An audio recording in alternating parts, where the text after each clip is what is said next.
The most critical number associated with Alec Bohm right now isn't his batting average, his OPS, or his outs above average. It's the number 1, as in one final season under contract before he hits unrestricted free agency.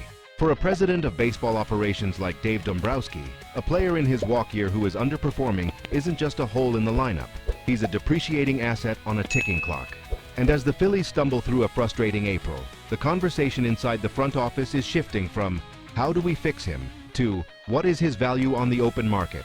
The idea of trading a homegrown former all-star mid-season feels drastic, but this is the reality of a championship or bust window.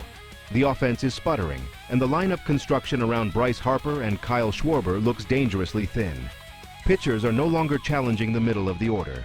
They're navigating the top, pitching around the big bats, and daring the rest of the lineup to beat them. Right now, they can't. And the primary culprit is the black hole that has emerged at the hot corner. Let's be brutally honest about Alec Bohm's 2026 season thus far. This isn't a slump, it's a regression of alarming proportions. We're talking about a player who was an all-star just 2 seasons ago in 2024, a guy who posted a WRC plus well north of 120 and looked like a long-term fixture.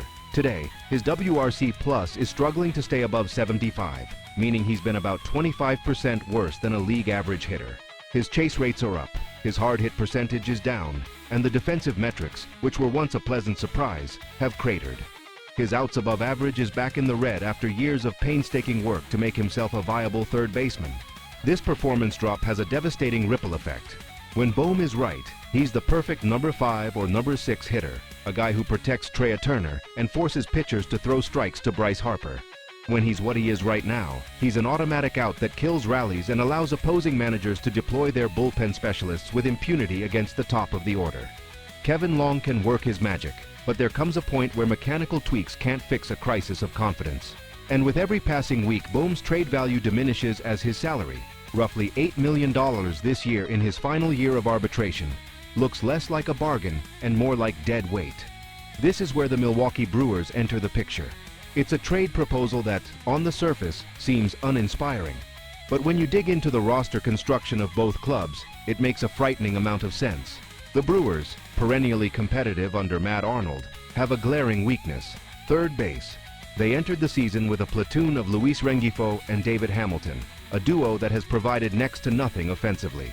For a team trying to keep pace in the NL Central, that's an untenable situation. They need an upgrade, but they are notoriously careful with their prospect capital and payroll. They aren't in the market for a blockbuster.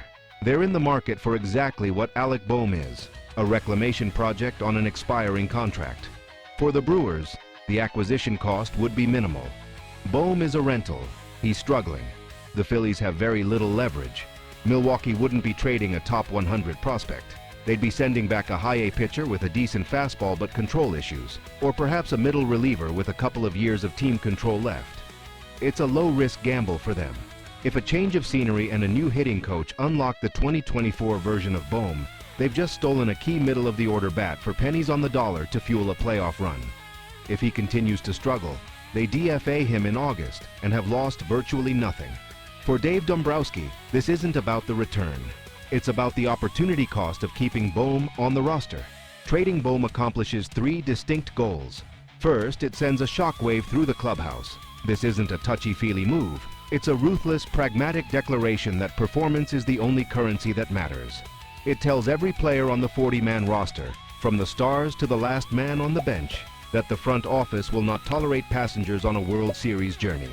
It's a classic Dombrowski maneuver: identify the weak link and amputate it before the infection spreads. Second, it opens up immediate playing time and roster flexibility. The day after a Bohm trade, Edmundo Sosa becomes the starting third baseman. Let's analyze that.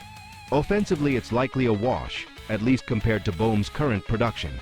Sosa is a notoriously streaky hitter, but he provides elite, game-changing defense at third base. His outs above average consistently ranks among the best in the league. Rob Thompson could suddenly rely on his third baseman to convert every ground ball into an out, taking immense pressure off a pitching staff that had to navigate a brief absence from Zack to start the year and is built to induce ground balls. The run prevention from Sosa's glove alone could offset any offensive downgrade, but the third and most important reason is the long-term play. It clears the deck for Aidan Miller. Miller is the future at third base. Everyone in the organization knows it.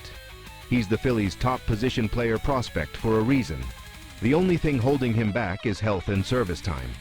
The source report mentions he's recovering from a minor issue, but the plan has always been for him to get a full year of seasoning between Reading and Lehigh Valley.